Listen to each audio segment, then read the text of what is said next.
Hi friends, आज हम पढ़ेंगे सीटेट 20 अगस्त का पेपर। ये पेपर 1 है। ईवीएस के क्वेश्चंस की तरफ चलते हैं। क्वेश्चन नंबर 61 है, आप ईवीएस के विद्यार्थी के लिए व्यवहारिक गतिविधियों को प्रोत्साहित करना चाहते हैं। निम्नलिखित में से कौन सी क्रिया सबसे उपयुक्त है? पहला है उपलब्ध सामग्री से ईवीएस किट विकसित करना। दूसरा है एक चार्ट से विभिन्न पौधों को भावचित्र करना, चित्र बनाना। तीसरा है ग्लोब से नक्शा पढ़ना। चौथा है विभिन्न देशों के सिक्के एकत्रित करना। क्वेश्चन नंबर 61 के आंसर हो जाएगा ऑप्शन 1, उपलब्ध सामग्री से ईवीएस किट विकसित करना। क्वेश्चन नंबर 62 है, ईवीएस के लिए रचनात्मक आकलन है। पहला है सीखने के लिए आकलन, बी है सीखने का आकलन, सी है सीखने के रूप में आकलन, डी है सीखने के बारे में आकलन। तो इसका ए सही है और सी सही है, सीखने के लिए आकलन और सीखने के रूप में आकलन। क्वेश्चन नंबर 62 का आंसर हो जाएगा ऑप्शन 1, इसमें ए सही है और सी सही है। क्वेश्चन नंबर 63 है, निम्नलिखित कथनों को पढ़िए, सही विकल्प का चयन कीजिए। अभिकथन ए है, ईवीएस में क्षेत्र भ्रमण प्रभावी शिक्षण शास्त्र रणनीति है। तो हाँ, होती है। क्वेश्चन कारण आर है, क्षेत्र भ्रमण वस्तु घटनाओं और स्थानों की याददाश्त को बढ़ावा देती है। यह भी बात सही है, लेकिन सही व्याख्या उतना नहीं करता ये क्वेश्चन है। तो क्वेश्चन नंबर 63 का आंसर हो जाएगा ऑप्शन 1, ए और आर दोनों सही है, परंतु आर ए की सही व्याख्या नहीं करता है। क्वेश्चन नंबर 64 है, आपको कक्षा 3rd से लेकर 5th तक के विद्यार्थियों के लिए ईवीएस पाठ्य पुस्तकों का चयन करना है। इस उद्देश्य के लिए निम्नलिखित में से कौन सी मानदंड सबसे उपयुक्त होगा? पहला है पाठ्यपुस्तक को सचेत विद्यार्थियों के लिए आकर्षण होना चाहिए। दूसरा है पाठ्यपुस्तक बालोन्मुखी होनी चाहिए तथा लिंग, जाति, धर्म के आधार पर किसी भी रूढ़िवादिता या अपमानजनक व्यवहार से रहित होनी चाहिए। तो ये बात बिल्कुल सही है। सी है पुस्तक में चित्र बड़े रंगीन होने चाहिए। चौथा है सरल भाषा विद्यार्थियों के मानसिक स्तर के अनुसार होना चाहिए। तो क्वेश्चन नंबर 64 का आंसर हो जाएगा ऑप्शन 2, पाठ्यपुस्तक बालोन्मुखी होनी चाहिए, लिंग, जाति, वर्ग, धर्म के आधार पर किसी भी रूढ़िवादिता या अपमानजनक व्यवहार से रहित होनी चाहिए। क्वेश्चन नंबर 65 है, निम्नलिखित कथनों को पढ़िए, सही विकल्प का चयन कीजिए। अभिकथन ए है, प्राथमिक स्तर ईवीएस की विषयों के बजाय थीम है। कारण आर है, विषयों की तुलना में थीम आधारित ईवीएस सीखना शिक्षकों और विद्यार्थियों के लिए आसान है। 65 का आंसर हो जाएगा ऑप्शन 4, ए और आर दोनों सही है, परंतु आर ए की सही व्याख्या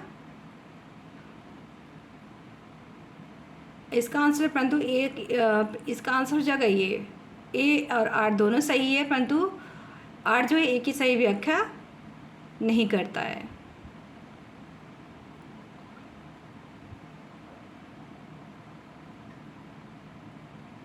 क्वेश्चन नंबर 66 है, कक्षा 3rd के विद्यार्थियों के लिए ईवीएस निम्नलिखित में से कौन सा सीखने का परिणाम अधिकतम प्रतिफल नहीं है?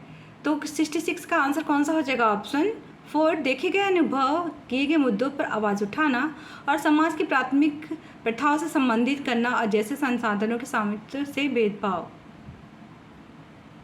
क्वेश्चन नंबर 67 है, निम्नलिखित में से कौन सा विकल्प 1 से 5 तक का ईवीएस पढ़ाने का मुख्य उद्देश्य है?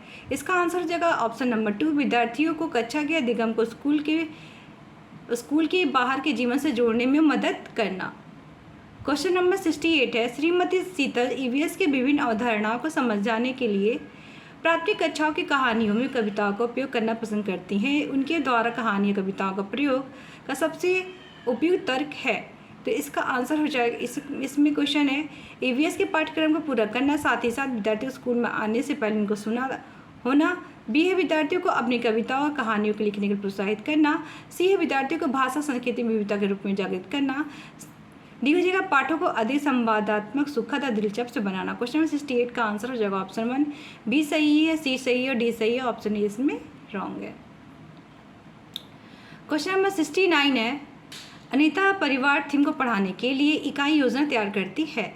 निम्नलिखित में से कौन सा उसकी इकाई योजना का शीर्षक होगा?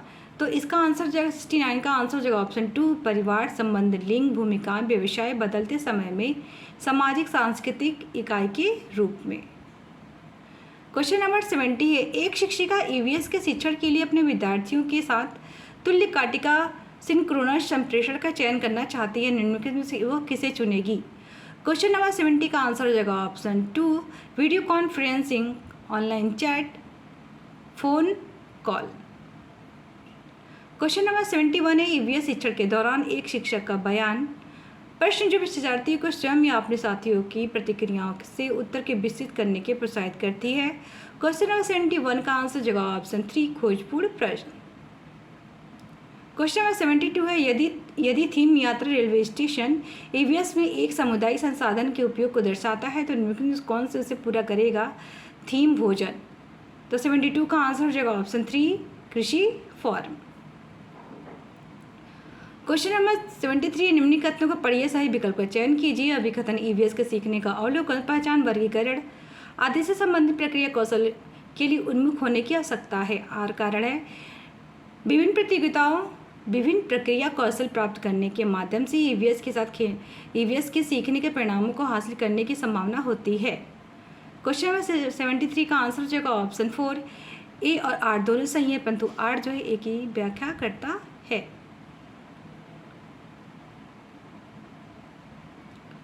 क्वेश्चन नंबर 74 है ईवीएस शिक्षक को योगात्मक मूल्यांकन के लिए प्रश्न पत्र तैयार करते समय पर जोर देना चाहिए। 74 का आंसर हो जाएगा ऑप्शन 4 प्रश्न पत्र के सामग्री, कवरेज और उद्देश्य। क्वेश्चन 75 है ईवीएस के शिक्षक कक्षा के एक प्रयोग प्रदर्शित करता है जिसमें एक अंडा पानी के गिलास में डूब जाता है, लेकिन जब पानी में नमक मिलाने पर क्या करता है? वो तैरने लगता है। विद्यार्थी के पूछताछ के लिए वह निम्नलिखित में से कौन सी उपयुक्त व्याख्या दे सकता है? पहला है आप उच्च कक्षाओं में सही कार्य सीखेंगे। दूसरा है अलग अलग मात्रा में नमक के साथ प्रयोग करके उनका अवलोकन करेंगे। तीसरा है प्रत्येक विद्यार्थी को पानी में विभिन्न वस्तुओं को डालकर स्वयं निष्कर्ष निकालने देंगे। चौथा हो जाएगा पानी के धंधों के कारण अंडा क्या होता है? तैरता है। तो इस क्वेश्चन का आंसर आप स्वयं आप कमेंट करना। मेरे हिसाब से इसका आंसर होना चाहिए ऑप्शन 3 या 4। ऑप्शन 4 इसलिए होना चाहिए पानी की घनत्व के कारण अंडा क्या है? जो तैरने लगता है। या बिल्कुल एप्रोप्रिएट आंसर लग रहा है, और ऑप्शन 3 भी हो सकता है। क्वेश्चन नंबर 76 है इसका मिलान करना है। तो जीरा का क्या हो जाएगा? छोटा परंतु खुशबूदार। केसर क्या हो जाएगा? पीले रंग का। मिर्च क्या हो जाएगा? दक्षिण अमेरिका की उत्पत्ति। लौंग क्या है? खिल की तरह दिखता है। 76 का आंसर हो जाएगा ऑप्शन 4।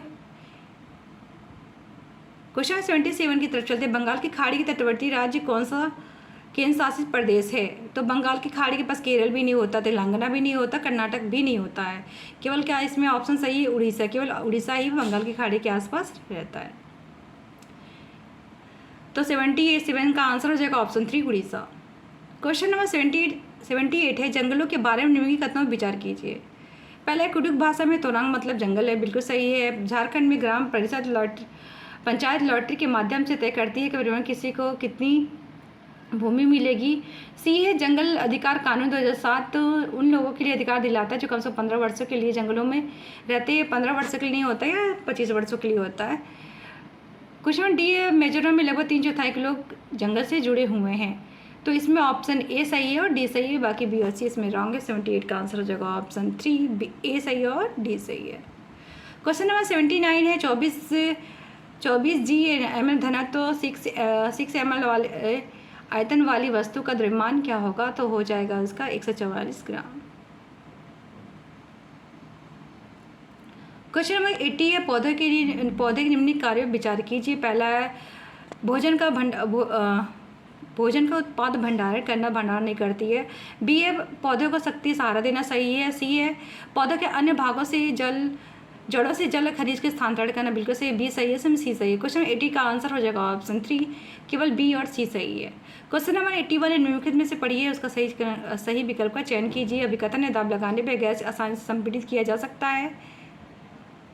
दूसरा है जब हम किसी गैस का दबाव लगाते हैं तो गैसीय आंतरिक के बीच अंतराणु स्थान कम हो जाता है और यह आसानी से संपीड़ित हो जाता है। तो ऑप्शन ए भी सही है, ऑप्शन ए भी सही है, बी भी सही है और इसकी सही व्याख्या भी करता है। क्वेश्चन 81 का आंसर है ऑप्शन 4। क्वेश्चन में 82 है निम्नलिखित कथनों का विचार कीजिए। मनाली में ढालू वाले मजबूत बांसों के खंभों पर बने ऊंचे हुए लकड़ी के घर बनाए। तो मनाली में बांस के घर बनते ही नहीं है। ऑप्शन क्या हो गया? ये वैसे ही रंग हो गया। मनाली में बारिश होती है, बर्फ़ भी पड़ती है। तो हाँ बर्फ़ पड़ती है, बारिश भी होती है, लेकिन मनाली में ढालू वाले जो होते हैं, जो मजबूत बांस के खंभे के जो घर बनाए जाते हैं वो कहाँ बनाए जाते हैं? आसाम में बनाए जाते हैं। तो क्वेश्चन नंबर 82 का आंसर केवल इसका हो जाएगा ऑप्शन 3 ए गलत है परंतु बी सही है। क्वेश्चन नंबर 83 है, रमा प्रत्येक शाम को अपने दोस्तों से क्रिकेट खेलता है, वह क्रिकेट खेलने की कौन सी ऊर्जा का उपयोग कर रहा है? तो इसका आंसर हो जाएगा ऑप्शन 1 मांसपेशीय ऊर्जा का यूज करता है। क्वेश्चन नंबर 84 है, निम्नलिखित में से कौन सी असम में खाए जाने वाले चावलों की समान किस्म है जो पकने के बाद चिपचिपे स्टिकी हो जाते हैं? तो इसका आंसर हो जाएगा बोरा चावल। ये तो बहुत ईजी है, हर बार आते हैं। क्वेश्चन नंबर 85 है, गुजरात के सापेक्ष उत्तर प्रदेश आंध्र प्रदेश की क्रमशः स्थितियाँ क्या होगी? इसका आंसर हो जाएगा ऑप्शन 1 उत्तर पूर्व दक्षिण पूर्व। क्वेश्चन नंबर 86 है, जब हम ईंधन जलाते हैं तो हमें प्राप्त होता है, तो क्या प्राप्त होता है? ऊष्मा और प्रकाश ऊर्जा प्राप्त होता है। क्वेश्चन नंबर 86 का आंसर हो जाएगा ऑप्शन 4।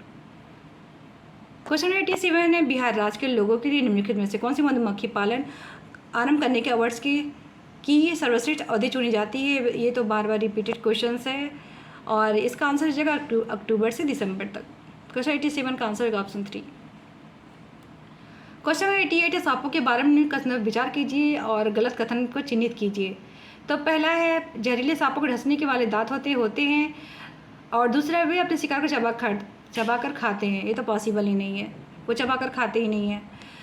तीसरा कौन सा हो जाएगा? ये वे अपने शिकार का पूरा निकल जाते हैं। हाँ, निकल जाते, सांपों के दांत नुकीले होते हैं। तो इसमें रॉन्ग कथन पूछ रहा है, कौन सा है? तो 88 का आंसर हो जाएगा ऑप्शन 2, वे अपने शिकार को चबाकर खाते हैं। ऑप्शन रॉन्ग है ये। क्वेश्चन 89 है, कांसा ब्रिज विस्तार निम्नलिखित में से जिंक पिघलाकर बनाया जाता है? ये बार बार रिपीटेड क्वेश्चन आया हुआ है, इसका आंसर हो जाएगा ऑप्शन 3 टीन और कॉपर। निम्नलिखित में से हाथियों का सही कथन चुनिए। पहला है, 3 महीने के हाथी के बच्चे का सामान्यतः वजन लगभग 100 किलोग्राम होता है। रॉन्ग है, 200 किलोग्राम होता है। बी है, वयस्क हाथी एक दिन में 200 किलोग्राम तक पत्तियाँ खा जाती हैं। तो ये भी रॉन्ग है, तो इसकी कितना खाती है? 100 किलोग्राम खाती है। सी हो जाएगा, हाथी बहुत अधिक आराम नहीं करते हैं, वे दिन में 2-4 घंटे आराम करते हैं। सही है। डी, हाथी कीचड़ से पानी में खेलना पसंद करती है। भी बात सही है, केवल इसमें सी सही है और डी सही है। ए रॉन्ग है और बी रॉन्ग है। क्वेश्चन नंबर 90 का आंसर हो जाएगा ऑप्शन 2 सी सही है और डी सही है। वीडियो वॉच करने के लिए थैंक यू सो मच। अगर किसी क्वेश्चन में डाउट लगे तो प्लीज़ मुझे कमेंट करना।